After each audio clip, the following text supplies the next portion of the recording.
Bonjour à tous, merci Simon pour le son. Bonjour à tous, merci de votre présence. C'est un plaisir de vous voir à des heures un peu inhabituelles. Donc c'est bien d'être avec nous, merci beaucoup.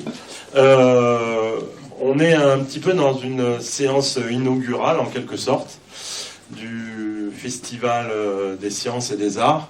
Je laisserai Rémi, le second Rémi, présenter avec plus de précision la totalité du festival. Mais ce soir, je suis assez heureux qu'on ait, et merci infiniment Marianne d'avoir fait tout le lien, en particulier avec le festival, d'accueillir Régis Sauder. Régis, si tu veux nous rejoindre, qui est documentariste, qui est auteur-réalisateur de plusieurs films. Et nous allons en voir un ce soir, et je vais tout de suite passer la parole à Régis, parce qu'en quelque sorte, nous sommes là ce soir pour lui. Bon, on est surtout là pour parler du film, j'espère. Moi, je ne vais pas en dire grand-chose. Voilà, c'est mon premier long métrage. C'est un film qui a été tourné il y a plus de 10 ans. Voilà, c'est toujours avec émotion que je revois ce film, qui a eu une grande circulation un peu dans le monde entier et qui a beaucoup été, qui a fait l'objet de plein de rencontres. Et ça a toujours été un plaisir de discuter autour de ce film. Depuis, j'ai fait 4 autres longs métrages. Et par ailleurs, je pense que le cinéma, c'est vraiment un art qui est en lien avec la société. Donc, j'ai aussi une activité au sein d'associations professionnelles. J'ai présidé pendant quelques années l'ACID, qui est l'association du cinéma indépendant pour la diffusion, qui a une programmation à Cannes. Aujourd'hui, je préside l'association des Amis de Cinéma du Réel, qui est le grand festival qui a lieu chaque année au Centre Pompidou. Parce que je crois que le cinéma documentaire, c'est un pan très important du cinéma. J'espère que vous en avez le goût et qu'ici, on peut vous permettre de découvrir ce champ qui est un peu le lieu de la recherche et du développement, à mon sens. Beaucoup plus que la fiction. C'est de là aussi que de grands cinéastes qui aujourd'hui font de la fiction et qui parfois reviennent au documentaire. C'est de là qu'ils sont partis. Ils ont fait leurs premières armes. Donc voilà, moi j'ai un goût tout particulier pour le documentaire. En ce moment, il y a une reprise un peu partout en France et à Marseille des films de Frédéric Wiseman, qui est le grand maître du cinéma direct, qui a fait 47 films. Donc je vous engage à aller la découvrir, si vous avez le temps. Et je suis très content que le film s'inscrive dans ce festival. Vous verrez, le film, c'est un corps à corps avec un texte. Donc il est toujours question de corps à corps dans le cinéma, parce que c'est quand même l'art de la rencontre. Et Merci beaucoup, bonsoir à vous. Merci Régis pour votre présence, merci Rémi pour votre accueil, Marianne aussi, ça a été vraiment, et je parle aussi au nom de Marilyn Crivello qui n'a pas pu être là ce soir mais qui tenait à vous remercier, un partenariat qu'on a monté cette année avec vous. Ça a été un grand plaisir de travailler main dans la main pour Swap, la mini-série qui sera projetée vendredi au MUSEM, mais aussi pour ce soir, donc avec Arte Campus, que je remercie également. Le Festival des sciences et des arts, c'est sa 5e édition, et son enjeu, à vrai dire, c'est de se poser une question: comment une institution, l'université, peut proposer d'autres formes, d'autres manières de médiation, de rencontres, à l'intérieur de l'institution, entre différents pôles, différentes disciplines. C'est le sens de la mission interdisciplinarité pour laquelle on travaille, mais aussi avec l'extérieur, avec le grand public, dans des lieux qui ne sont pas forcément dans l'université, mais des institutions culturelles. Je pense au MUSEM, à la Criée, également aux 3 Bicef, au Sismic, qui sont nos partenaires pour ce festival. Et donc l'enjeu de ce festival, c'est vraiment de faire circuler autrement les savoirs dans la cité, les savoirs et les arts aussi, de prendre aussi en considération que la rencontre de la recherche, de la production artistique, cinématographique, il y a des performances, il y aura de la danse, des expositions dans le théâtre, a du sens et se nourrit aussi de leur rencontre. Ce mot de rencontre, il est important parce que dans le sens du corps à corps, nous on n'y voyait pas ce combat rapproché, mais davantage la relation et ce qui nous unit, ce qui façonne nos interdépendances. Donc on est très content de pouvoir commencer aussi. On a commencé par appeler cette soirée un before, se rappelant que le français avait un mot, que c'était une soirée d'ouverture. Alors on est très content de cela. Pour vous dire juste un mot du festival, il continue sur plusieurs jours. Demain donc à Aix-en-Provence, le matin aux 3 Bicef, Donc c'est un centre d'art contemporain qui était un ancien hôpital psychiatrique dans lequel il y aura une visite guidée et également une rencontre avec 2 artistes en résidence. On offre un pique-nique le midi sur le campus Schumann. Il y aura ensuite des représentations du ballet Prège-Locage, du SIACU qui font du hip-hop, une conférence de Marie-Josée Monzin, également un débat sur race, métissage et discrimination. Et en fin de journée, Robin Renucci, le directeur du théâtre de la Criée, qui va faire une masterclass dansée, basée sur le folklore corse, et le soir également sur le campus, une pièce de théâtre de la compagnie Notre Insouciance de Juliette Equet sur la jouissance féminine. C'était aussi important de proposer ces choses-là sur les campus. Le soir, une soirée avec FEDER, et le vendredi, normalement, vous êtes conviés.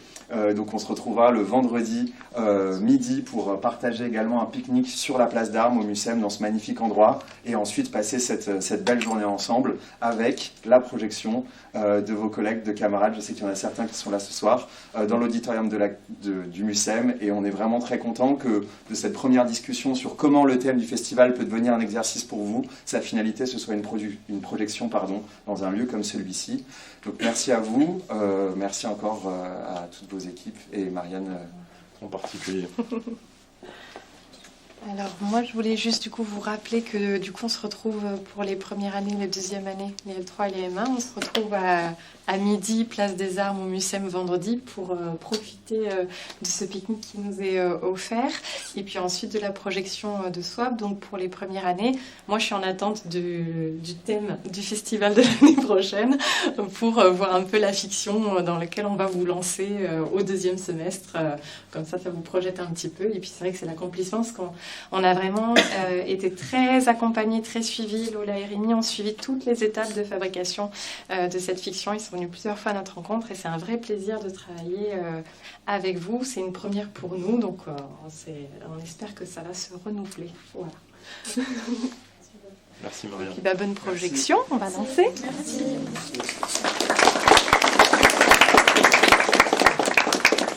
À la projection, évidemment, on aura un temps d'échange, de discussion. Vous pourrez poser vos questions à Régis.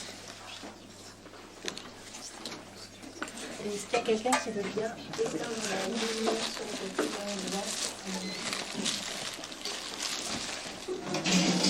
ça va se lancer très vite.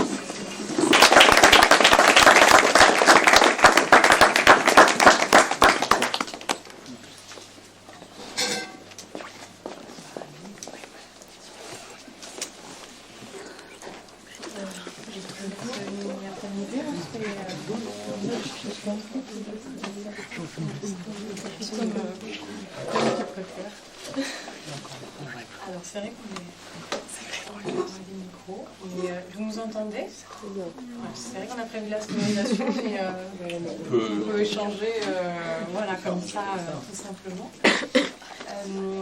L'idée c'est qu'on puisse avoir un temps d'échange avec toi Régis. Alors évidemment, moi j'ai prévu plein de questions, mais c'est plus intéressant si c'est vous qui les posez par rapport à ce que vous venez de voir et par rapport à votre parcours aussi. Donc, vous êtes à votre position. Alors c'est toujours la première question la plus difficile. Est-ce qu'il y a quelqu'un qui veut se lancer? Oui. Moi, je me demandais, est-ce que ça a été difficile de construire une relation un peu de confiance ou d'intimité avec les lycéens? Parce que dès le début, ils semblent se livrer sur des sujets assez personnels. C'est le fruit d'un gros travail. C'est évidemment si demain vous arrivez avec une caméra, une équipe face à des jeunes lycéens, ils ne vont pas vous raconter comme ça leur vie, vous livrer des moments d'intimité. C'est vraiment on a mis en place un atelier en fait avec les deux enseignantes, enfin 2 enseignantes du lycée qui avait lieu le mardi soir et cet atelier il n'a pas été filmé, c'était vraiment un atelier de préparation par lequel on est passé d'abord pour se rencontrer et puis et pour qu'eux comprennent bien quel était l'enjeu du film. C'est important dans le documentaire que les gens... Alors il y a des films qui se font contre les gens, mais moi j'ai plutôt l'habitude dans ma pratique de faire des films tout contre les gens, c'est-à-dire avec les gens. Et donc on est d'abord passé par l'étude du texte, en fait. On a commencé cet atelier, qui était un atelier qui était ouvert au volontariat, donc on a mis une petite affiche dans le lycée en disant, ben voilà, il y a un projet de film dans l'établissement, vous êtes les bienvenus, ça va avoir lieu le mardi soir de 18h à 20h, donc c'était pas un horaire très facile. Au lycée Diderot, dans les quartiers nord de Marseille, c'est pas toujours évident de se déplacer, notamment pour des jeunes filles dans le quartier, mais très vite on a eu beaucoup de monde, et en fait rapidement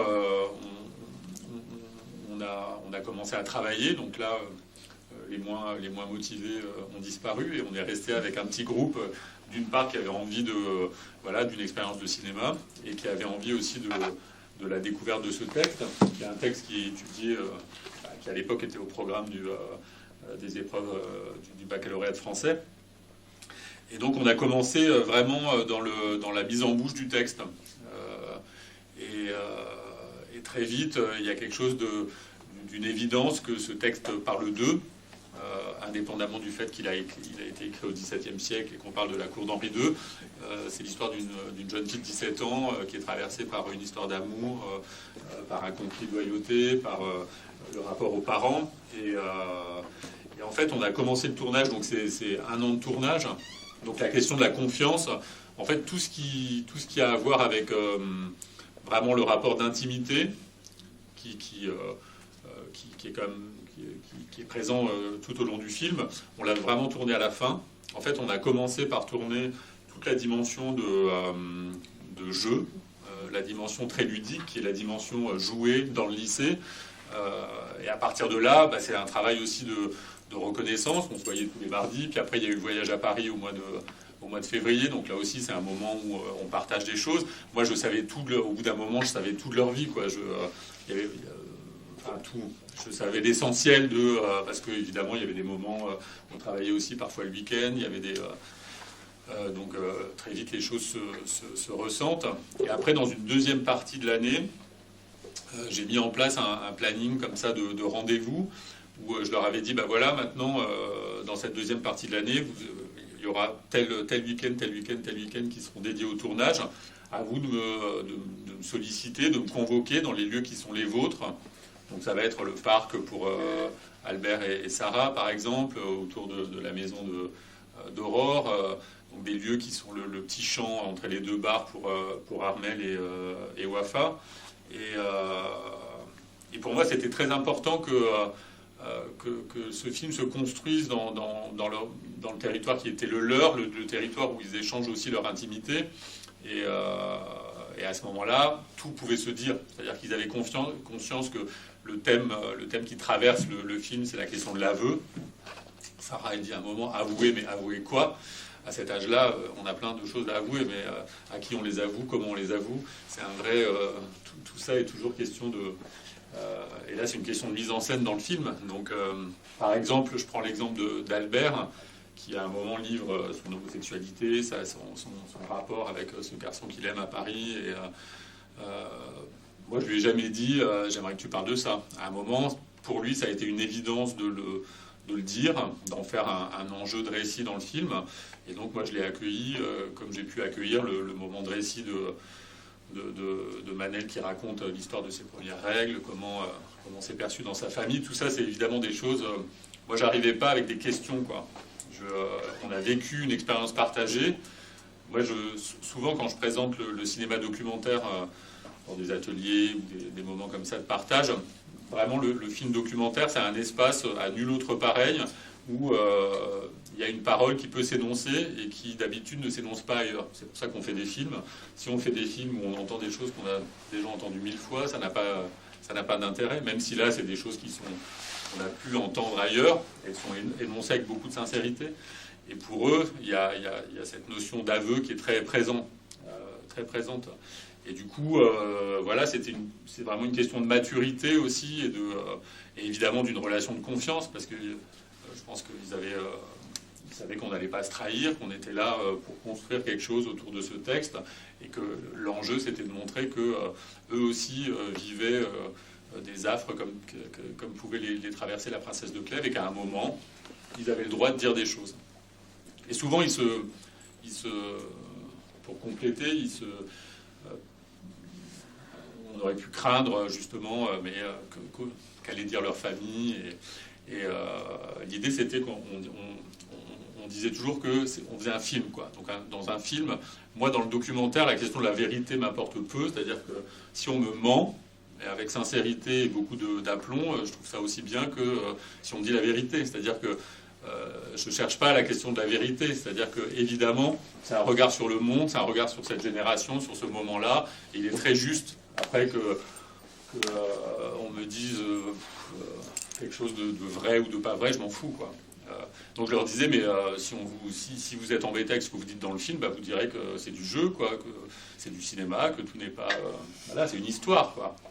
Le documentaire, c'est vraiment, et ça c'est pour moi c'est essentiel, c'est pas de l'information, c'est pas de la vérité, c'est comment raconter une histoire à partir d'éléments du réel. Et c'est quand même une histoire qu'on raconte, que je raconte, et du coup ces éléments-là, je vais les positionner de façon dramaturgique pour qu'à un moment il y ait de l'espoir pour tel personnage, puis qu'après cet espoir il s'écroule parce qu'on se rend compte qu'il y a un échec, et puis que d'autres bondissent. Enfin voilà, on raconte une histoire à partir d'éléments du réel, et les gens qui sont filmés savent très bien ce qu'il en est, quoi.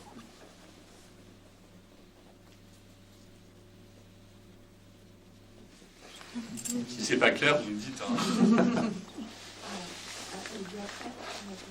C'était pour continuer dans la suite de ce qu'on était en train de dire. Le rapport au niveau des parents, il a été bien accueilli,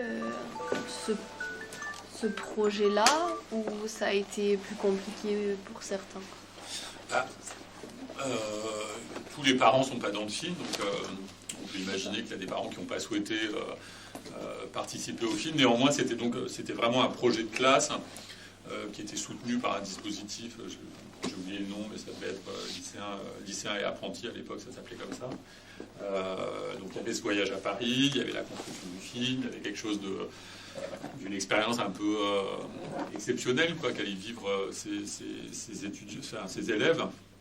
Du coup, les parents, très très rapidement, moi je les ai reçus, on a fait tout un moment partagé pour là aussi expliquer quel était l'enjeu du film, pourquoi leurs enfants allaient être retenus comme ça tous les mardis soirs, comment on allait construire l'année. Et très rapidement, je leur ai dit que moi j'aimerais bien aussi qu'ils fassent partie intégrante du film. Et donc j'ai, pareil, sur la base du volontariat, il y a des gens qui ont accepté de jouer le jeu. Et là aussi, pour moi, c'était très important alors j'ai filmé plus de familles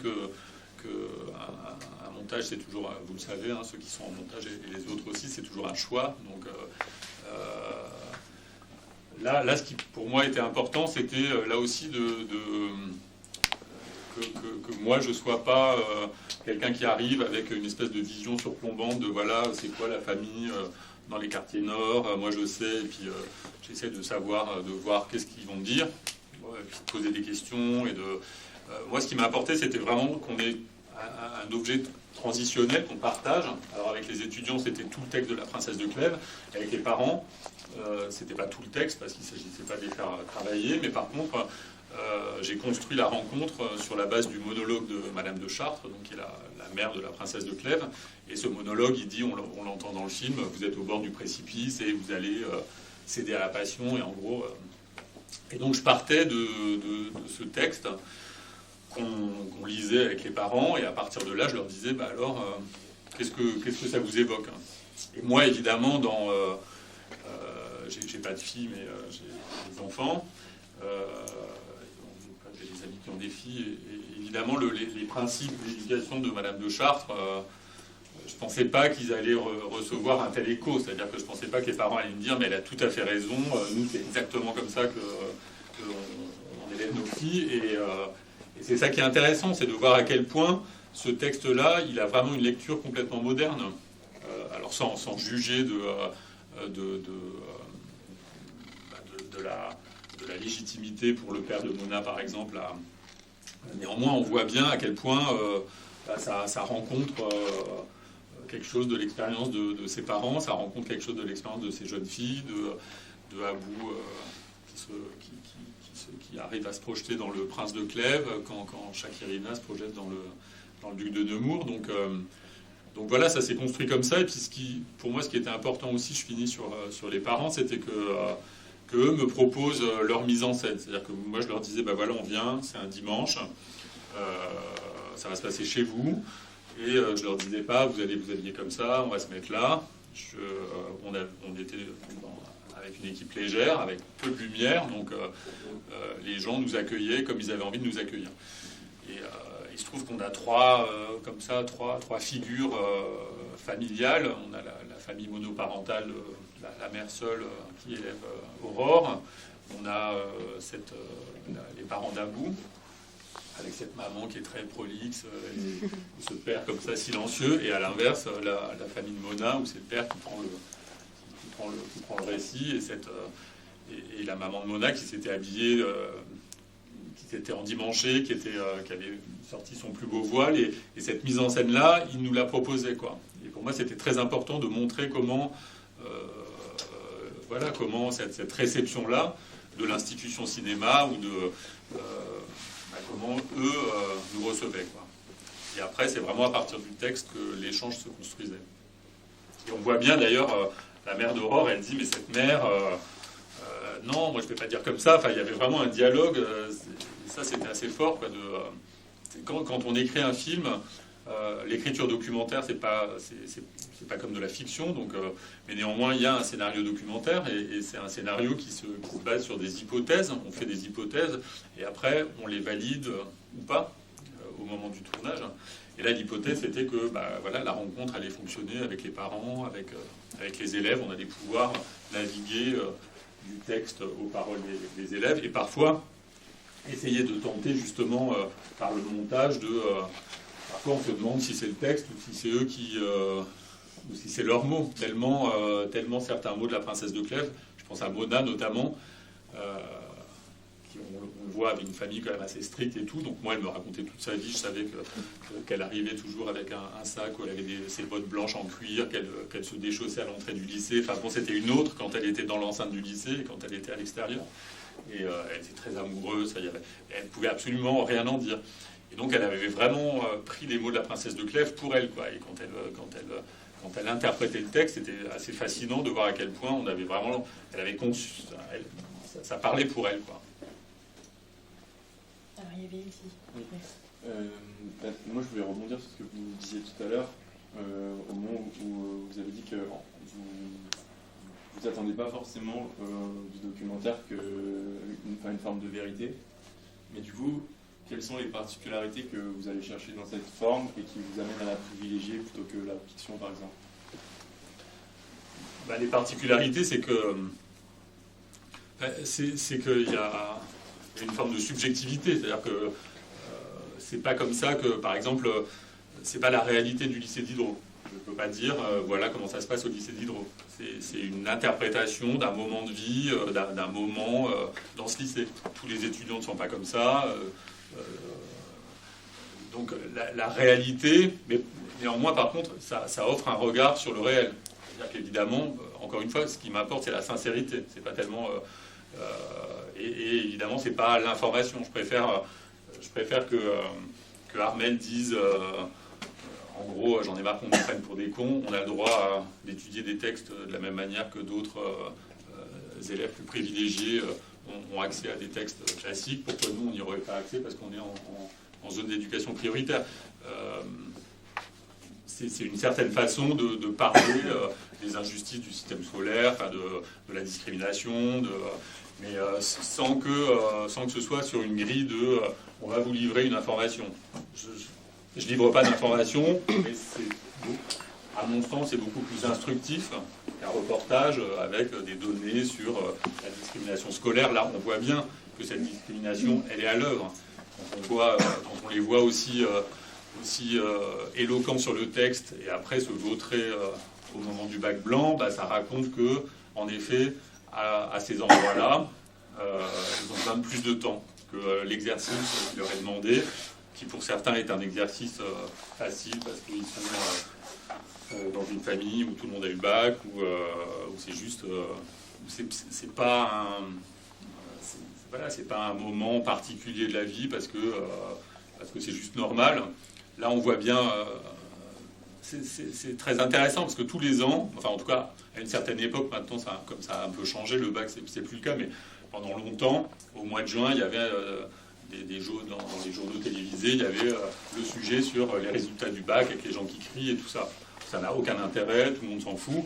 Là, on filme la même séquence et là d'un coup ça devient hyper fort parce que quand Laura et Morgane lèvent les bras au ciel, c'est encore un moment où j'ai toujours de l'émotion quand j'en parle parce que c'est déterminant pour elles. C'est-à-dire que c'est la vie ou la mort, quoi. Elles partent ou elles partent pas.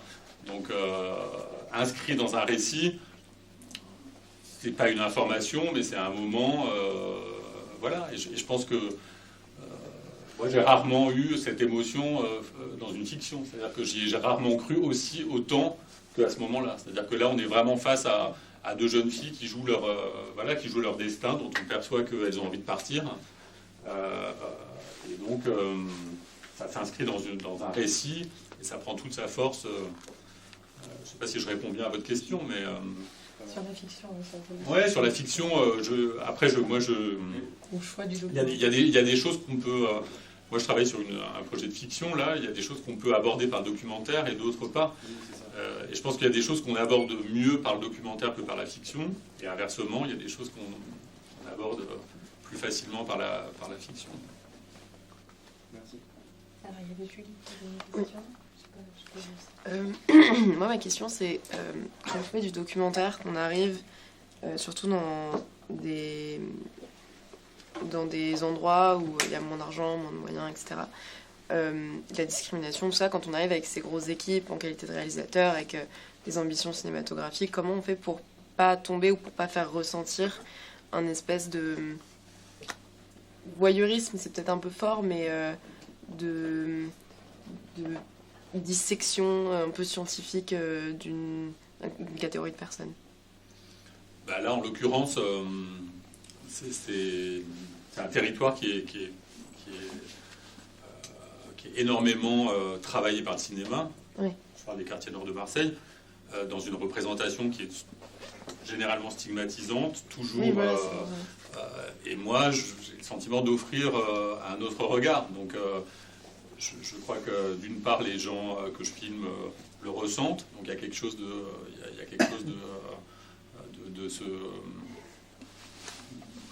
conscience de proposer un autre récit aussi. Et je pense que c'est très très important. Moi, je pense que je suis assez critique sur le cinéma tel qu'il peut contribuer à véhiculer des clichés qui sont largement véhiculés par les médias et je trouve qu'en tant que cinéaste, on a une responsabilité à ne pas assigner les jeunes des quartiers nord aux tournantes. Et je pense à des films qui ont eu beaucoup de succès et qui, moi, m'ont profondément choqué parce que je trouve que c'est pas très différent de ce qu'on raconte au journal de BFM. Donc, je pense qu'encore une fois, il faut proposer autre chose, il faut proposer d'autres récits. Et ces récits-là, moi, je ne l'ai pas écrit, le récit. C'est-à-dire que l'écriture documentaire, c'est proposer une structure dans laquelle une parole peut s'énoncer. Je pense que quand Armelle dit liberté, égalité, fraternité, mon cul, en gros, c'est un acte politique, quoi. C'est les prémices de quelque chose qui est en train d'une pensée politique qui est en train de naître et qui va 10 ans après, parce que je les ai retrouvés, on pourra en parler plus tard, mais il y a quelque chose qui s'est joué aussi pour eux de ce moment-là. Non pas que le film, c'est pas ça a changé nos vies, mais ça les a pas forcément. Non, mais c'est un temps charnière aussi. C'est un temps charnière, quoi. C'était un temps charnière pour moi et c'était un temps charnière pour eux. Donc il y a quelque chose de. Je crois que pour répondre encore de façon plus précise à votre question, c'est aussi une question d'humilité. C'est-à-dire que d'abord, moi, j'arrivais pas avec. C'était pas Netflix, on n'était pas 15, on était 2.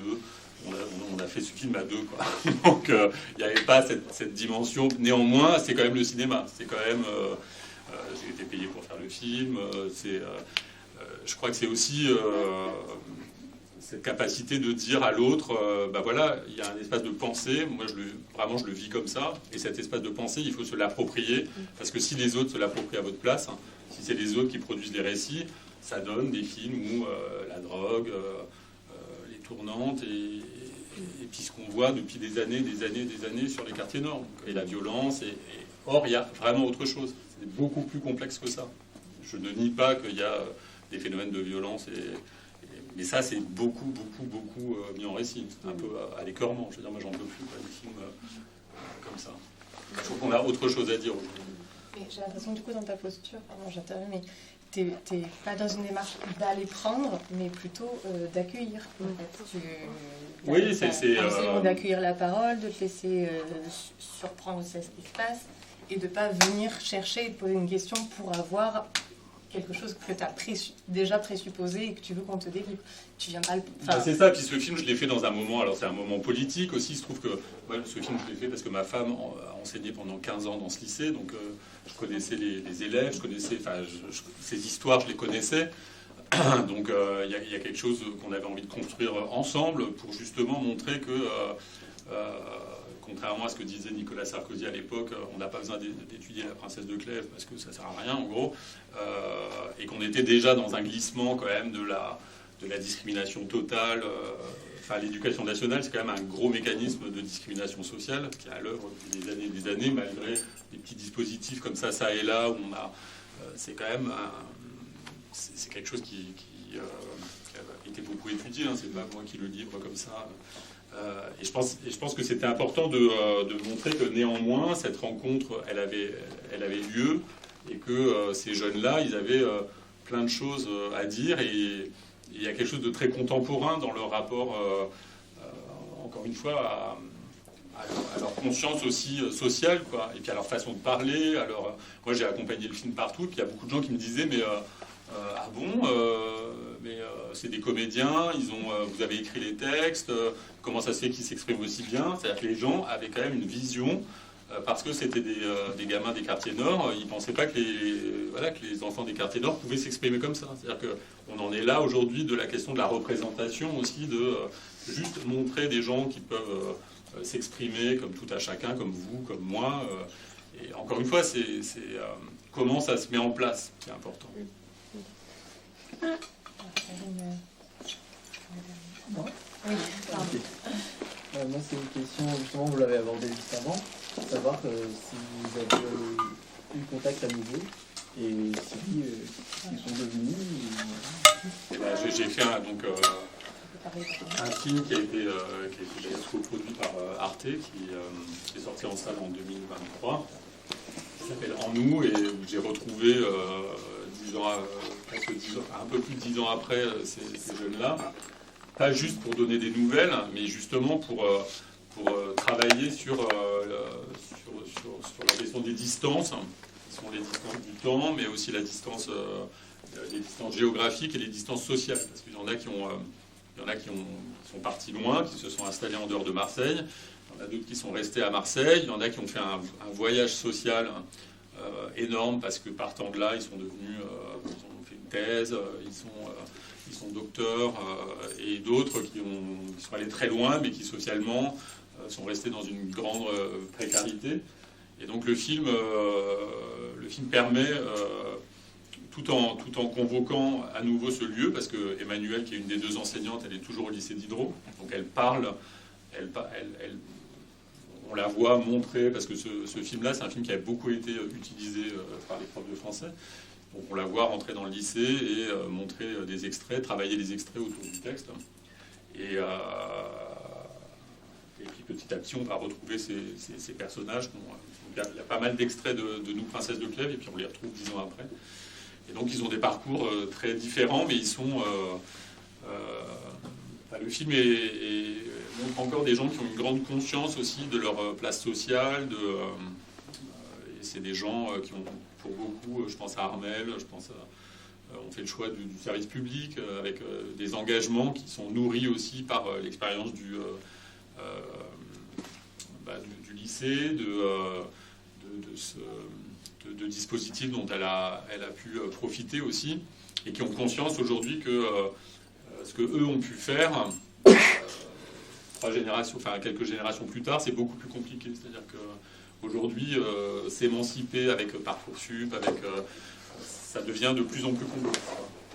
Parce qu'il y a plus de pauvreté, parce qu'il y a plus d'inégalités, parce que Donc c'est un film qui mesure, enfin qui parle un peu de tout ça. Mais avec beaucoup de... Enfin moi j'étais très heureux de les retrouver. J'avais pas du tout perdu le fil. On a été vraiment en lien pendant 10 ans. Alors avec certains plus que d'autres, mais j'avais toujours des nouvelles. Et avec les réseaux sociaux, je savais à peu près ce que tous devenaient. Mais c'est eux qui sont venus me chercher. Enfin moi j'avais quand même dans l'idée un jour peut-être de refaire un film avec eux. Et c'est Morgane qui un jour m'a appelé en me disant j'ai entendu un super podcast d'une prof qui revient voir ses élèves, enfin les élèves qu'elle a eus. Nous aussi, il faudrait qu'on fasse ça et tout. Donc on s'est tous revus. Enfin, on a organisé un petit repas où on s'est revus et on s'est dit on y va. Et voilà, on a mis 3 ans pour faire le film. Et c'est un film qui Enfin, nous, Princesse de Clèves, c'est vraiment un film joyeux. Enfin, c'est un film en partie noir et qu'on a fait dans beaucoup de joie, dans beaucoup de plaisir. Ça a été un moment très très important pour moi et encore une fois pour eux. Et c'était très heureux de se retrouver.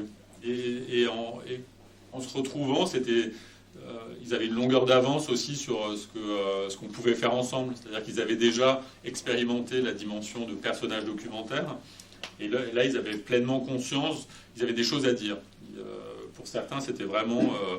voilà ce que j'ai à dire maintenant de l'endroit où je suis. Je pense notamment à Armel qui a un discours devant nous qui est vraiment implacable sur sa place de femme racisée, sur son choix du service public, sur la violence et je pense à Kadiatou aussi. Toutes les deux, Kadiatou c'est celle qui est avec Armel justement au Louvre. Et ça a été comme ça un aller-retour de rendez-vous parce que on a mis un peu de temps, le film a mis un peu de temps à rentrer en production et ils avaient tous envie qu'on filme des choses. Et notamment, donc on a fait des tournages conservatoires parce que comme on avait eu l'avance sur recette, qui est un dispositif de soutien au CNC, normalement on n'a pas le droit d'avoir commencé à tourner, mais comme c'est du documentaire, c'est quand même bien de construire le film sur le réel. Et je sais que, par exemple, Armel et Kadiatou, il y avait une exposition au musée d'Orsay qui s'appelait Le Modèle Noir. Et elle m'avait dit, on veut absolument que tu viennes nous filmer en train de visiter cette exposition. Parce que c'est très important sur la question de la décolonisation, sur notre propre rapport, de ton regard sur nous et tout. Et moi, je trouvais ça passionnant de déployer cette idée de, elles aussi, elles sont des modèles, quoi. Et dans les deux films, je pense qu'il y a vraiment cette notion-là aussi. Parce que Kadiatou, dans le deuxième, elle dit... Moi, quand j'étais jeune, j'avais pas de modèle. Je pouvais pas il n'y avait pas de femmes noires sur lesquelles je pouvais m'identifier, ou elles étaient beaucoup trop lointaines.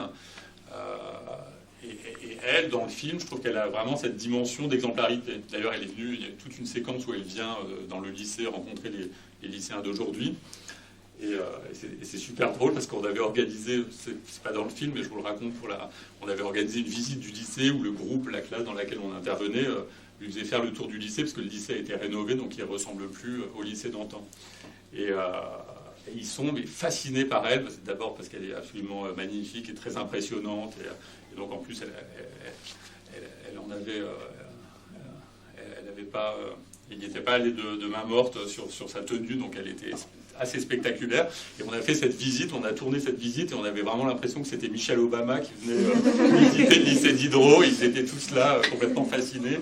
Et je crois qu'il y avait aussi cette dimension-là à un moment pouvoir dire, voilà, il y a des exemples de réussite, il y a des choses dans lesquelles on peut se projeter parce que c'est pas Beyoncé non plus, quoi. Et voilà ce que je peux dire des retrouvailles. Mais je vous engage à aller voir le film si vous voulez avoir de plus amples nouvelles. Ça a mis du temps à trouver des financements. Et non, alors c'est un film qui par ailleurs a été très, très bien financé, parce qu'on a eu justement l'avance sur recette, il a été financé par Arte Cinéma, donc on l'a tourné dans une... alors là, justement, avec des moyens un peu plus... on n'était pas deux pour le tourner. Et... ça a profité de ce film-là. Ouais, c'est ça. On a beaucoup joué sur la dimension encore une fois, du personnage documentaire. Donc les choses ont été très découpées. C'est vraiment un film qu'on a découpé. On a filmé le scénario, quoi. Avec le scénario documentaire, c'est-à-dire une espèce de trame où à un moment, eux, ils viennent nourrir les situations de leur récit. Hein. évidemment, les dialogues ne sont pas écrits. Mais... Oui, Moi j'avais une question. Déjà c'était magnifique, il y a plein de moments bouleversants. Et surtout quand on imagine après l'impact que ça a eu dans la vraie vie des gens. Parce que j'imagine que eux, de traverser ça, ça les a sans doute fait grandir. Et tous ceux qui les ont pris comme rôle modèle après, ce que vous racontez là. Donc c'est vrai que ça c'est assez puissant, je trouve. Et je me posais la question finalement justement de ce processus de création de personnages documentaires. Vous créez les conditions d'émergence de leur propre récit. Forcément, en amont, il y a des choses qui sont écrites de ce qui va se passer. Et là, vous connaissiez le lieu avec tout ce que vous nous avez dit de votre femme, etc. Donc il y avait vraiment, j'imagine, une connaissance profonde de tout un tas de choses qui vous ont aidé. Mais comment on écrit des choses sans vraiment écrire ce qui va se passer en laissant tout ouvert ? Parce qu'il y a aussi des gens qui vont lire pour vous dire oui, on va vous soutenir, etc. Je trouve ça complexe d'écrire des choses quand on sait qu'on veut laisser la porte ouverte à ce qui va se passer, et c'est ça qui est beau. Comment on gère ça ? Je crois que il y a vraiment une dimension quand même très anthropologique dans le cinéma documentaire, c'est-à-dire que pour en parler à plein d'amis cinéastes moi j'ai jamais fait un film en moins de 3-4 ans, c'est-à-dire que c'est quand même le temps d'une thèse, c'est le temps d'une... le film que j'ai fait après Une princesse de Clèves qui s'appelle Être là, qui est un film sur le soin psychiatrique en prison, j'ai passé 2 ans et demi à passer du temps dans le service que j'ai filmé 3 fois 5 jours, quoi. Et ça fait un long métrage, mais qui est chargé de tout ce travail de repérage. Donc, et c'est vraiment un travail de repérage qui permet de repérer des grands modèles. C'est-à-dire que, pour revenir sur Nous, princesse de Clèves, par exemple, je savais très bien, parce que ça se passait tous les ans comme ça. Il y en a qui décrochent au milieu de l'année, il y en a qui vont avoir une super histoire d'amour en général qui va mal se terminer, il y en a qui font des rêves. Donc il y a des grands motifs que j'avais imaginés, mais je ne savais pas qui allait décrocher, je ne savais pas qui allait avoir cette histoire d'amour. Et après, encore une fois, c'est formuler des hypothèses. Et après, là, on a, pour le scénario documentaire, j'avais quand même une base dramaturgique assez évidente, c'est-à-dire je partais de la première ligne du roman, j'allais à la dernière ligne de roman, je partais du début de l'année jusqu'au résultat du bac, donc il y avait une ligne temporelle, une ligne dramaturgique qui était portée par le roman, et à l'intérieur de cette structure-là, reproduisant d'ailleurs le schéma du livre de Madame de Lafayette, il y avait des récits enchâssés, c'est-à-dire que dans La princesse de Clèves, c'est jusqu'au moment où elle part, c'est de son mariage en gros, jusqu'au moment où elle part au monastère. Et il y a plein de récits enchâssés qui sont des petites histoires. Et là, les récits enchâssés, c'était l'histoire d'Albert. Et petit à petit, cette année qui s'écoulait comme ça avec Aurore, par exemple, c'était très important au bac blanc. J'ai filmé je les ai tous filmés au bac blanc. Et comme Aurore, elle dit au début du film, je veux devenir avocate, il fallait qu'à un moment...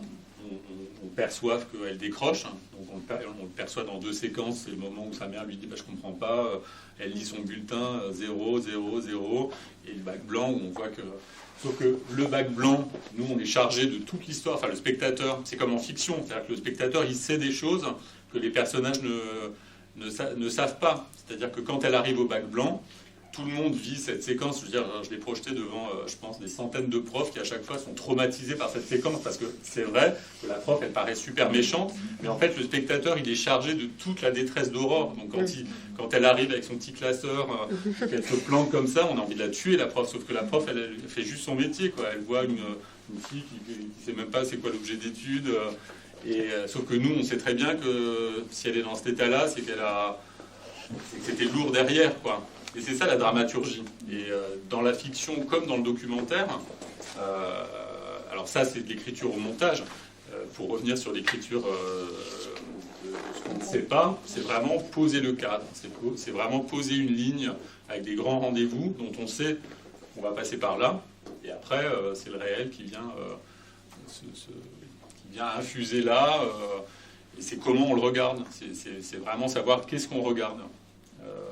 C'est pas, c'est-à-dire c'est pas la psychologie d'Aurore qui m'intéresse, c'est comment elle est dans un mécanisme social implacable où de toute façon on voit bien qu'elle ne va pas devenir avocate, quoi. C'est-à-dire que son rêve, Didier Ribon l'a conceptualisé en parlant de verdict social, il est déjà posé au début du film, on pourrait dire bah non, tu ne vas pas être avocate, quoi. Sauf que c'est un film, on a besoin que ça se déploie et qu'elle trouve sa voie, elle, à sa façon. Hein. Ça ne veut pas dire qu'elle sera malheureuse, ou ça ne veut pas dire que...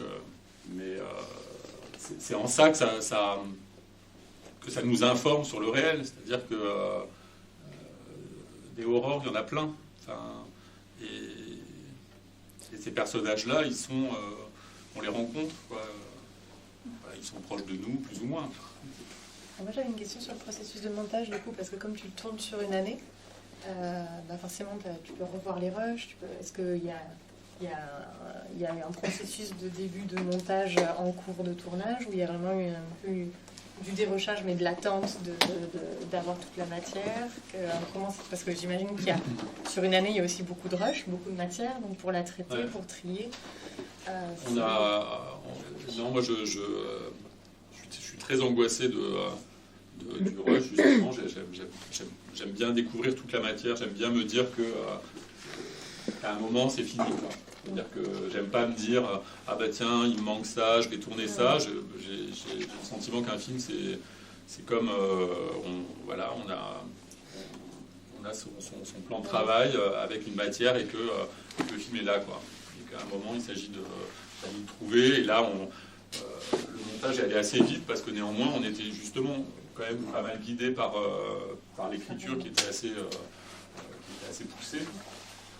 Moi je travaille sur un cinéma documentaire, vraiment de la mise en scène, c'est-à-dire que c'est pas du cinéma direct. Il y a des scènes de cinéma direct, mais le cinéma direct c'est en gros, on croit que c'est le cinéaste filme le réel.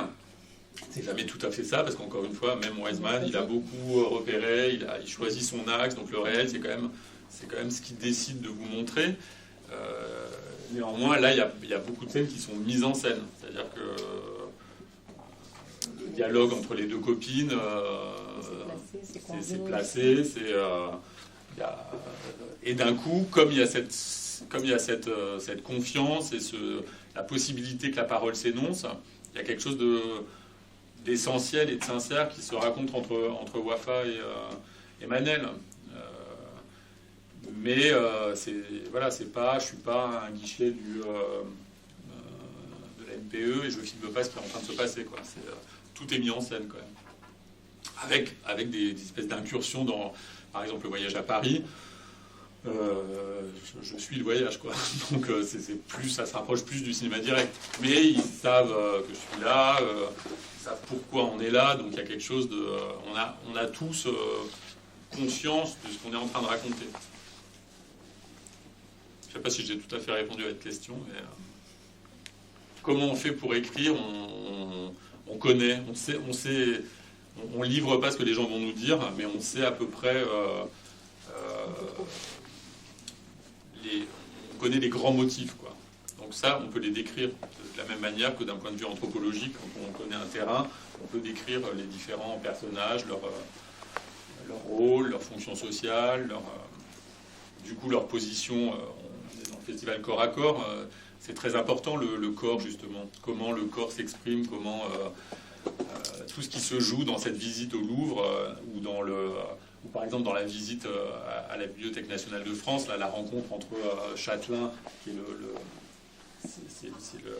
comment on appelle ça, le conservateur de la réserve des livres rares, c'est quand même les bijoux de la République, quoi. Et d'un coup, eux, ils se retrouvent là, avec ce gars qui a une espèce de phrasé comme ça, absolument dingue, on dirait qu'il vit un livre ouvert, et en même temps, il y a un dialogue qui se met en place, quoi. Il y a quelque chose de... Et ça, leur corps, le lieu, tout ça, je l'avais imaginé, donc ça s'écrit. Je ne sais pas exactement ce qui va se dire, mais je sais bien qu'ils rentrent dans une cathédrale, une institution qui à la fois les écrase, et en même temps, comme ils sont assez cool, il se passe quelque chose, quoi. Il va se passer quelque chose. Et donc, ça, je l'écris, on dit... Et après, quand lui, il dit, je ne sais plus quelle formule délicieuse... et que tout le monde se marre et qu'il y a un truc, d'un coup les gens se disent ah ouais c'est ça l'amour en fait, l'impossibilité de l'amour, mais l'amour impossible, ou je sais plus quoi. Oui, c'est pas l'amour impossible, c'est l'impossibilité de l'amour.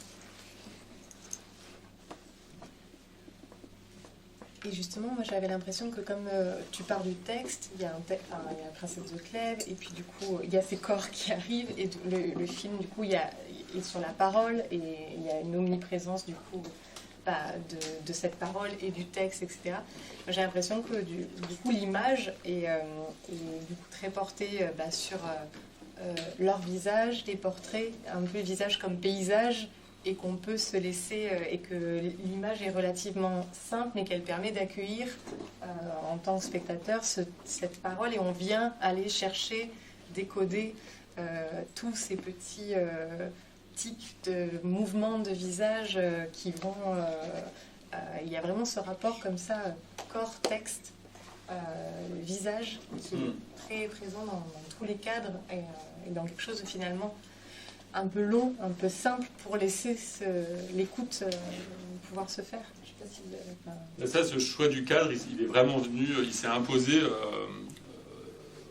L'atelier qu'on faisait le mardi soir, il y a un moment où très rapidement, je suis venu avec une caméra, pas pour filmer l'atelier, mais pour leur dire voilà de quoi il va être question.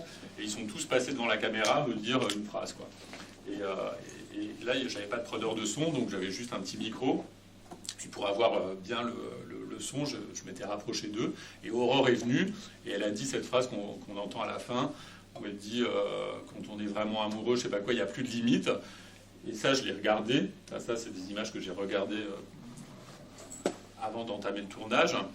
Et je me suis dit, et là, quand elle dit ça, en fait, on sent son émotion, quoi. On sent son cœur qui bat et tout. Et je me suis dit, c'est cette émotion-là que je vais essayer de capter, quoi. C'est comment, à un moment, la pensée, évidemment, ces visages sont le siège de la pensée. Armelle, quand elle est au Louvre et que l'autre lui dit, mais wesh, tes ancêtres, ils étaient esclaves, elle est là, ça va à 2000 à l'heure parce qu'elles ont toutes les deux raison. C'est-à-dire que, évidemment, que Kadiatou a raison, mais que Armelle, évidemment, elle a raison de revendiquer cet héritage, et qu'elle a le droit de dire les ancêtres, ils étaient là comme les autres, quoi.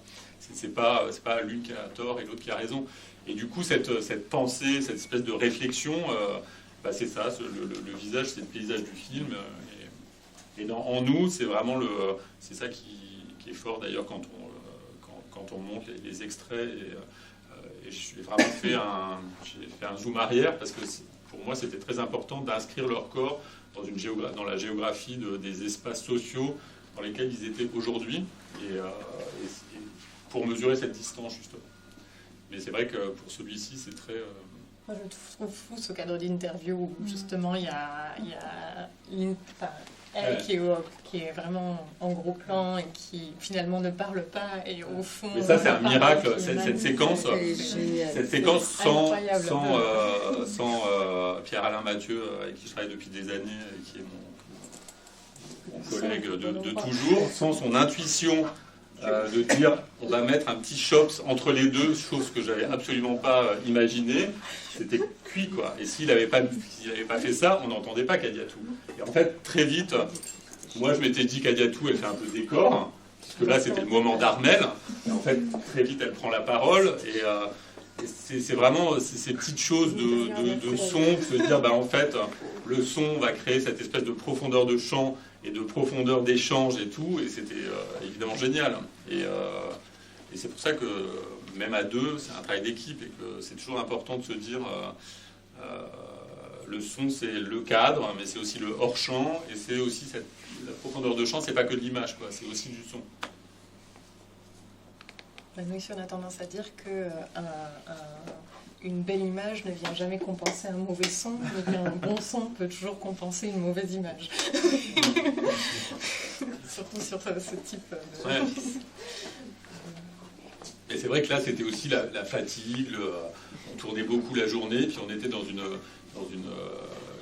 auberge de jeunesse à Paris, et puis d'un coup, voilà, il y a cette espèce d'évidence, parce que Kadiatou, c'était je t'emmerde, en gros, c'est pas bien, tout ce que tu nous proposes, c'est nul, mais c'était celle qui apprenait les textes par cœur, elle était toujours là, et à un moment, dans ce truc, dans ce moment, elle dit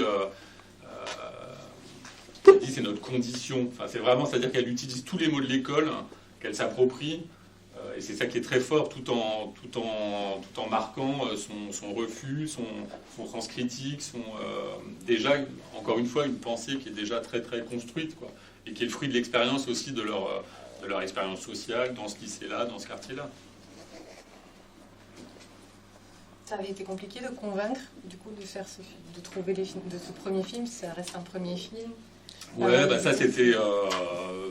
Enfin, voilà comment projet, quoi, non, parce que c'est un film qu'on a tourné avec très peu de moyens, donc on a eu un financement. C'est un film qui après a vécu une vie au cinéma, mais qu'on a financé par l'audiovisuel. Et après, c'est aussi des moments de rencontre, quoi. C'est de la rencontre avec un distributeur, en tout cas, les convaincre, eux, c'était pas compliqué. Et sur les cadres, la petite anecdote, c'est que j'avais quand même montré un petit bout de montage au début du montage pour valider avec eux Et Mona m'avait dit, c'est super parce qu'on voit pas mon gros cul. Donc elle était très contente. Oui, donc ils ont vu une première version de... Ils ont vu une première version, et puis surtout, il y avait cette dimension. Ils sont beaux, quoi. Ils sont magnifiques. Enfin, l'enjeu pour moi du cinéma, c'est aussi une quête d'esthétique, quoi. C'est une quête de beauté, et ce n'est pas les trahir que de les magnifier, mais ils sont magnifiés avec leurs boutons, avec leurs imperfections, et c'est ça qui. Et après, comme le film a beaucoup circulé, ils m'ont beaucoup accompagné sur les plateaux. Ils ont fait je me rappelle, j'étais hyper frustré parce que pour moi, c'était quand même, on avait fait un film génial, et eux, ils étaient allés au Grand Journal de Canal+, et ils n'en pouvaient plus parce qu'ils étaient sur le plateau du Grand Journal, alors que c'était rien à côté du film, mais d'un coup, on portait un regard sur leurs paroles, et ça, je crois qu'ils l'ont. Parce qu'en fait, il n'y a pas que le film, quoi. Il y a toute l'expérience vécue. Enfin, ils n'étaient plus les mêmes au début et à la fin, moi non plus. Et 2 ans après, quand le film est sorti, quand il a été beaucoup commenté par la presse, d'un coup, ils se sont dit, mais en fait, notre parole, elle a une valeur, quoi. Il y a quelque chose qui se joue. Enfin, c'est aussi ça, tout à l'heure, pour répondre à la jeune fille, c'est aussi se dire, à partir du moment où on respecte la parole des gens, ils n'ont pas tellement l'habitude qu'on les respecte. Mais je parle de... Et ça, c'est pas juste parce qu'on a plus d'argent, ou parce que, je veux dire, c'est vrai pour tout le monde. Il y a plein de gens...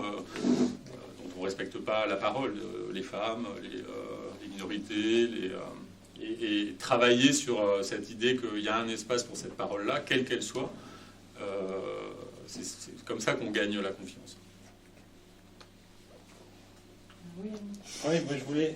Bon, d'abord, je trouve qu'il y a une complexité dans le film qui révèle plein de sujets, et ça c'est riche, quoi, tout simplement, donc assez passionnant, et en particulier... Donc tu l'as évoqué, mais les interventions des parents, et ces interventions des parents sont assez incroyables, d'abord parce que forcément elles sont différentes les unes des autres, et aussi parce qu'elles révèlent je ne sais pas dire des modèles, mais enfin en tout cas des formes d'approche éducative, et ça je trouve que c'était très saisissant et très marquant. Alors, pour moi, peut-être en tant que parent, peut-être que chacun va puiser évidemment dans ce film, et c'est ça son intérêt. Évidemment, les sujets qui l'intéressent aussi, ou davantage, ou qui le touchent particulièrement. Mais là, en particulier, il y avait vraiment cette espèce d'illusion de l'éducation et de la manière de plaquer son expérience sur celle des enfants, et de vouloir absolument... arriver à l'imposer. J'appelle ça un peu une illusion, parce que c'est un peu la même illusion qu'on pourrait avoir nous ici, en croyant qu'on va tout apporter en termes de connaissances aux étudiants, alors qu'on sait très bien qu'ils vont la chercher ailleurs. Donc en tout cas, voilà, ça, je trouvais vraiment ça assez remarquable, avec certains qui semblent plus ouverts, d'autres qui essayent vraiment absolument de contraindre, etc. Et puis on sait derrière tout ce que ça peut générer comme désir d'émancipation, ou au contraire d'adhésion, enfin, etc. Enfin, ça, j'ai trouvé que ça renvoyait à plein de choses. Mais ma question, ça va être autre chose. C'était justement de savoir comment se passait le duo en tournage, et comment se façonnent les automatismes, ou pas du tout, comment s'inventent les moments présents, comment ça se co-construit, voilà, tout ça, quoi. Le duo avec... en particulier avec le son, si j'ai bien compris. Ouais. Je crois que c'est vraiment... pour moi, c'est essentiel. Alors, moi, j'ai fait 5 longs métrages, 3 dont j'ai fait l'image et 2 dont j'ai fait l'image en partie. Mais, et c'est toujours Alain qui a fait tout le... Je crois que c'est aussi réussir à faire en sorte que l'équipe, elle est partie prenante de toute la dimension artistique du film, quoi. C'est pas juste, évidemment, un apport technique, quoi. C'est-à-dire que... Alors après, on a un peu grandi ensemble avec Alain sur les films. Donc, moi, c'est quelqu'un qui m'a toujours beaucoup, par exemple... moi, je suis plutôt timide. Et puis... je sais, c'est con, hein, je vais dire un truc très très très con, mais moi par exemple je crois qu'il y a des gens avec qui je n'aurais pas pu tourner, parce que physiquement il y a quelque chose qui ne passe pas. Je crois que c'est vraiment une question de corps à corps là, pour le coup. On était encore à l'époque, on était encore en filaire, hein, donc très très proche. Pour moi c'est très important d'avoir un corps à côté de moi avec lequel je sois compatible, quoi. Ou alors qui me rassure, Donc c'est des choses très très bêtes, mais c'est pas juste technique, quoi. C'est aussi, il y a des gens, je sais pas, j'aime pas leurs mains, je peux pas travailler avec eux, quoi. Je suis un peu narreux, quoi. Je sais pas, donc il y a vraiment quelque chose déjà d'une espèce de compatibilité physique. Après, pour moi, ce qui est essentiel, c'est qu'il y ait une compatibilité politique, quoi. C'est-à-dire que on fait le film ensemble, donc on a une écoute attentive à des questions particulières. Et après, sur celui-là, je pense que ça a été pour nous deux un entraînement, un entraînement essentiel pour toute la suite, parce que c'était un film chorégraphié, c'est-à-dire que tous les moments de cours, tous les moments de texte, comme on était deux, il fallait vraiment que je voulais donner ce sentiment qu'il y avait presque de la machinerie autour de nous, et on y croit un peu, alors qu'en fait on a dû un peu danser ensemble, quoi, c'est-à-dire avec les personnages. Et il y a quelque chose de très fort dans le film, c'est que moi évidemment je savais que j'étais prêt, c'était compliqué, il y avait cette question de quand même le corps, et je me rappelle très bien d'un moment où on est sur la coursive là avec Gwenaël et Shakirina, puis à un moment je touche l'objectif avec le partelet de la caméra, je touche l'épaule de Shakirina et je m'excuse et tout, on coupe et tout, il me dit non mais maintenant au contraire c'est pas grave, la prochaine fois coupe pas, parce que moi je suis content quand je sens la caméra tout proche je sais que vous êtes là, quoi, je sais qu'on est dans la prise et ça, je pense que dans le documentaire, il y a vraiment quelque chose de la notion du plateau qui est très importante. C'est-à-dire que la prise, c'est un moment assez sacralisé, et donc on est tous ensemble, comme des comédiens, engagés dans quelque chose. Et évidemment, avec le preneur de son, il y a aussi quelque chose de la réflexion. Voilà, c'est toujours le combat. Alors après j'ai fait des films où j'étais plus à l'image, et donc là j'ai assisté au combat entre l'image et le son, qui est souvent un peu compliqué, parce que à l'image et au son on défend pas toujours la même chose, et que moi mon rôle c'est justement d'essayer de trouver le dénominateur commun de ce qu'on défend, quoi. Et ce qu'on défend, c'est aussi un plateau bienveillant, c'est aussi une ambiance de travail où on n'est pas les uns contre les autres, et justement un corps à corps dédié au film, quoi. Et ça demande des concessions parfois au son et à l'image. Donc je crois que c'est vraiment un travail de concession, mais un peu qui se chorégraphie, quoi, qui se joue dans le corps, dans l'intellect, et puis après Et après, c'est aussi, voilà, c'est quelqu'un qui, quand on travaille beaucoup ensemble, qui regarde la bague de points, qui sait, c'est comme ça qu'on sait où on en est, il n'y a pas de secret, quoi. Qui identifie les plans sonores, voilà, l'échelle de plans sonores, et qui a un rapport, effectivement. C'est ça. Et vraiment se dire, il y a cette dimension aussi du hors-champ. Alors peut-être que là, elle est moins évidente, mais enfin tout de même, quoi. Vraiment d'attention au hors-champ, quoi. C'est-à-dire qu'à un moment, moi ça on me l'a appris, c'est-à-dire qu'un plan c'est un plan, c'est-à-dire que s'il se passe quelque chose de très très fort, si tu fais comme ça, bah, tu rates ton plan. Et si tu restes focus sur l'enjeu de l'image, c'est le son qui doit aller le chercher. Et ça, il faut qu'on le comprenne ensemble au moment où on est en train de faire la prise. Donc c'est aussi des petits signes, une attention très vraiment dédiée aux deux, quoi. Et alors c'est vrai que quand on est sur les 3 premiers films, il y avait une espèce de petite routine, quoi. Il a fallu réinventer. Le 3e film, moi je l'ai fait avec Thomas Harry, un chef opérateur génial. Mais d'un coup, j'avais l'impression d'emmener ma maîtresse à la maison, quoi. Ça a été compliqué, quoi. Parce que d'un coup, on rompait cette espèce de duo, et en même temps,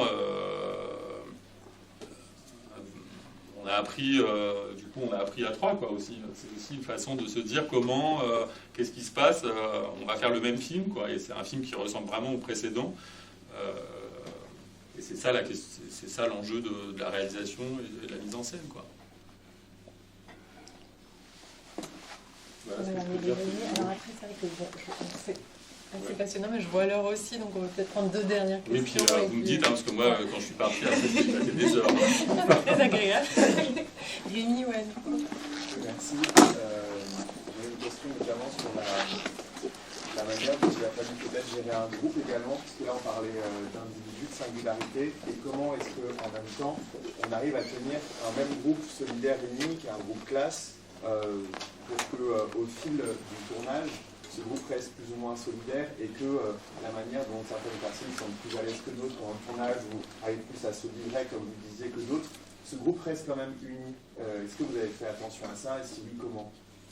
Eh ben, j'y ai fait attention, d'autant plus que c'est pas un groupe classe. C'est-à-dire que comme c'est justement pas une classe, comme c'était sur la base du volontariat, on n'a pas menti, parce qu'on voit bien qu'il y en a qui sont en terminale, d'autres en première, mais l'enjeu, il n'est pas là, il n'est pas dans... c'est un groupe, et du coup, c'est le cinéma, là pour le coup, c'est vraiment l'écriture au montage qui permet de croire au groupe, quoi. Parce que, en effet, il y a des moments communs, mais qu'après, il s'agit aussi de faire en sorte que tout le monde ait son moment dans la partition. Après, c'est très compliqué parce qu'il y en a qui d'un coup ont explosé.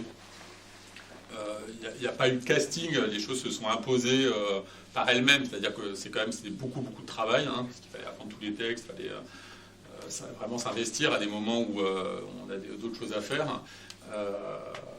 Et évidemment, il y a des gens qui se sont imposés, qui se sont révélés, parce qu'il y a aussi quelque chose de réussir à performer devant une caméra, c'est pas évident. Enfin, moi, je déteste qu'on me filme. Et donc, dans le groupe, il y a des gens qui sont plus ou moins à l'aise. Et c'est vraiment réussir à faire en sorte que la question de ce qui se joue collectivement dans le récit, on arrive à le tenir jusqu'au bout, quoi. Et qu'ensemble, on se fasse le récit d'un objet collectif, quoi. Et cet objet collectif, c'est le film. Et ça, ils étaient quand même engagés sur toutes les étapes de cette préparation et de cette fabrication. Donc il y avait quand même... ils savaient qu'on allait faire un film, quoi. Il y avait comme ça une conscience il était en train de se passer quelque chose, quoi. Et je crois que si les gens n'y croient pas, c'est à ce moment-là que ça lâche, quoi. C'est qu'il faut être convaincu à un moment. Et je crois qu'évidemment, ça tient aussi à l'équipe, ça tient au désir de se revoir, et puis au plaisir. C'est aussi une question de plaisir, c'est très important, parce que sinon, on ne tient pas sur la longueur comme ça. Oui. Moi, je m'interrogeais sur... je m'étais jamais posé la question avant de l'écriture du documentaire et tout son financement, tout ça, mais c'est vrai que du coup, pour quelque chose qu'on filme un peu au jour le jour et dont on ne connaît pas la finalité, je m'interrogeais, quand vous dites que vous écrivez, alors je peux imaginer un fil conducteur, mais qu'est-ce que vous écrivez concrètement du coup, sur souvent, moi je tiens un journal de repérage, donc j'écris, j'ai une pratique d'écriture tout au long de ce moment de repérage. Donc il y a des scènes qui viennent, il y a des choses, j'ai envie que ça se reproduise, donc j'imagine que ça peut se reproduire. C'est comment on arrive à déceler un récit en documentaire, c'est-à-dire que comme on n'est pas...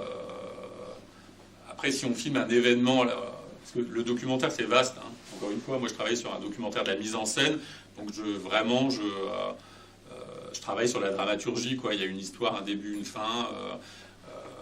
Donc encore une fois, c'est vraiment réussir à penser la structure. Et cette structure, elle est basée sur le travail du repérage, sur la connaissance des gens, sur leur identité, sur leur fonction, sur leur corps. C'est comme quand on caractérise un personnage en fiction, c'est la même chose en documentaire. Il faut donner envie au lecteur. Le cinéma français, sa particularité, c'est qu'il se finance sur le papier. Moi, je siège à Avance sur Recette en ce moment là depuis 2 ans, et c'est ce qui est terrible, c'est que en documentaire, on n'a pas le droit d'avoir tourné, donc il y a très peu d'images. On doit convaincre sur le scénario documentaire, et de plus en plus, c'est des formes qui se travaillent, et il faut passer par là. C'est pas ce qui est important, c'est de se dire que ça profite au film, quoi. C'est pas juste une contrainte, c'est pas juste parce qu'on finance par le site. On peut imaginer d'autres façons de faire des films, mais je pense que ça a une vertu de réfléchir, de se dire qu'est-ce que je veux raconter, comment je veux le raconter, dans quel décor ça va se jouer, quelle situation me permet de ne pas raconter quelque chose par une voix off, par exemple. Comment les personnages se présentent, qu'est-ce qui se joue. Je pense à Être là, par exemple. Moi, j'ai beaucoup écrit aussi après sur des structures qui sont sur des structures de films où il y a un récit directeur, par exemple. Là, le récit directeur, c'est le roman, c'est La Princesse de Clèves. Le film que j'ai fait par la suite, qui s'appelle Être là, qui est un film que j'ai tourné en prison dans le service psychiatrique de la prison des Baumettes. Le fil directeur, c'était le récit d'une des psychiatres qui était là depuis 20 ans et qui avait décidé de partir, quoi. Donc, petit à petit, j'avais mis en place une sorte de correspondance. Donc, c'est à la fois des textes qu'elle avait écrits tout au long de sa présence dans ce service-là, et petit à petit, un échange, parce que tout au long du processus du film, elle a décidé de partir. Donc, en fait, moi, c'est ça qui est intéressant, c'est-à-dire que quand j'ai déposé à l'Avance sur Recette, qu'on a eu, j'avais écrit la fin du film et j'avais écrit qu'elle partait. Mais elle n'avait pas encore pris sa décision. C'est-à-dire que le processus, je pense que le film, c'est aussi un moment, souvent pour les gens, qui permet, encore une fois, de s'avouer des choses, de prendre des décisions, et il se trouve qu'elle est partie et que le film s'est construit comme ça. Mais il y a presque quelque chose pas de prédictif dans l'écriture documentaire, mais quand même, on fait un pari, et de toute façon, je savais qu'elle n'allait pas rester. Enfin, son corps lui disait à tout prix qu'il fallait qu'elle se barre. Donc c'est ça qu'on écrit, quoi. C'est le récit directeur, encore une fois, les grands moments les grands moments dont on perçoit qu'ils vont être dans le film. Et ça se décrit comme des décors.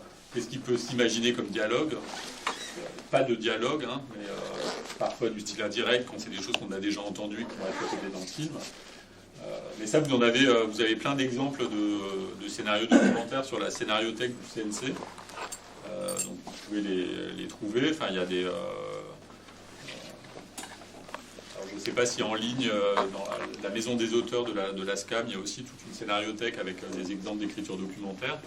Et c'est passionnant. Il y a vraiment des écritures documentaires qui sont... moi, j'ai lu des dossiers documentaires bouleversants, magnifiques.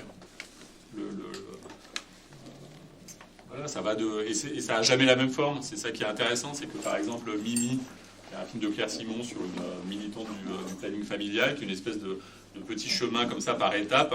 C'est un gros texte qui doit faire 12 pages comme ça, et ça se lit comme un roman. Et c'est un film.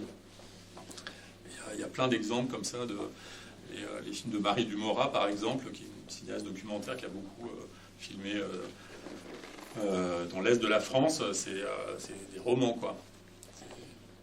Donc il y a vraiment quelque chose de trouver sa singularité aussi dans l'écriture, écrire le cinéma, quoi. Pas juste un sujet. C'est souvent, j'ai l'impression qu'il y a, en tout cas de ce que je décèle de vous, étudiants à souvent il y a l'écriture du cinéma par l'action, par l'engagement. On veut y aller, on veut raconter. Et ça vient souvent dans un second temps, la fixation de la pensée et de se servir de l'écrit comme je fixe ma pensée, ce que je réfléchis, ce que je veux raconter, pour ensuite le mettre en action. souvent tendance à avoir un bouillonnement, une envie qui est on y va et on réfléchira après. Ouais. Et c'est normal, hein, parce qu'il faut aussi, enfin, à un moment, c'est-à-dire la question, c'est est-ce que j'y vais avec une caméra, c'est ça la question. C'est comment on y va, c'est quoi les étapes, comment on rencontre quelqu'un, quoi. Après, il y a plein d'histoires, il y a des gens qui filment leurs frères, donc la rencontre elle a lieu, il y a des gens qui filment des inconnus, il y a des gens qui...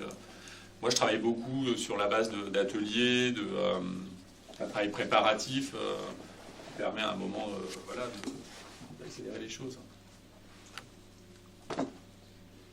Bon, ben, merci beaucoup en tout cas pour vos questions.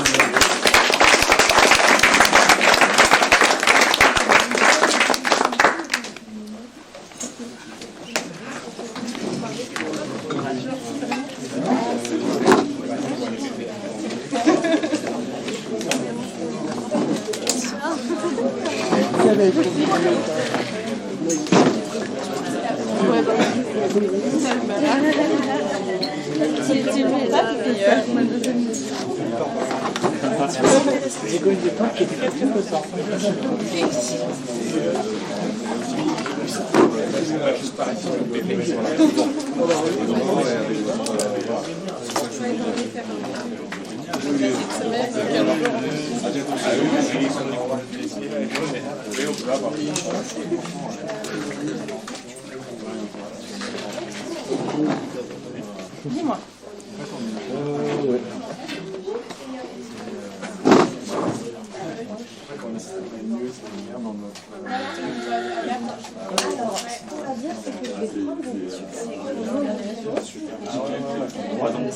Pascal, avant tout pour avoir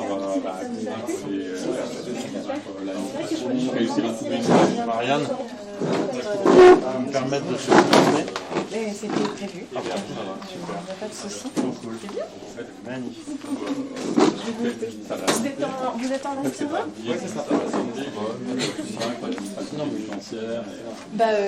Merci, bienvenue. C'est chouette d'avoir entre ça, c'est un effort. Voilà, ça devient plaisir. C'est possible aussi. C'est sûr qu'en contactant l'administration oui, c'était sensible. C'est ça, moi j'ai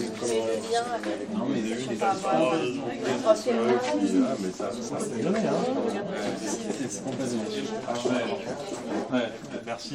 C'est pareil, en tout cas, n'hésitez pas.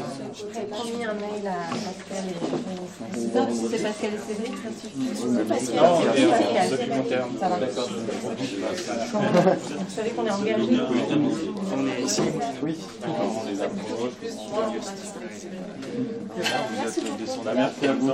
On partez demain, donc c'est normal. Ah, c'est super. Merci. Oui, pensez à nous en tout cas. On va autant plus là, autant plus. C'est mis en place, c'est génial. On voit le potentiel. Comme des roses, comme des rosiers. Comme des roses. Comme les rosiers. Comme les rosiers. Bonjour, alors. Merci beaucoup. À bientôt. C'est Erwan. Bon, Voilà, c'était vraiment juste.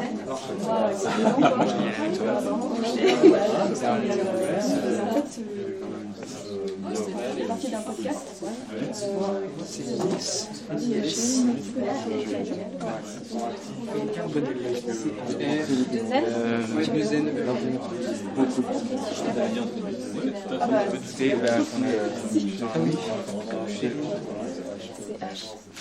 Pardon, non, c'est H.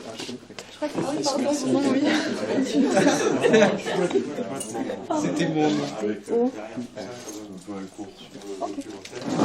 Et ben, un bon retour. J'espère que c'est pas trop tard pour vous pour Normalement, ouais, 21h, mais je crois qu'il y a des et donc j'ai ma réponse. Régis n'intervient pas dans la formation. Ok. Bah, c'est aussi pour ça que je pense qu'on nous a prévenu que vous veniez ici, pour que nous on puisse assister à la rencontre.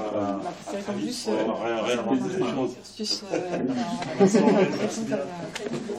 bonne soirée. À très bientôt.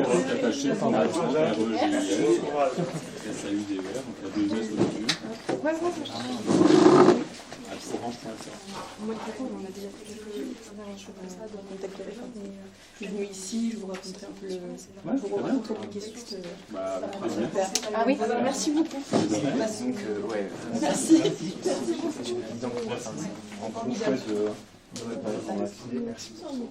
Merci à vous. Et moi, je suis ravie. Voler un peu de bague par hasard. Ouais, est-ce qu'il nous en reste? Est-ce que par contre, Est-ce qu'il nous reste des petites bagues là?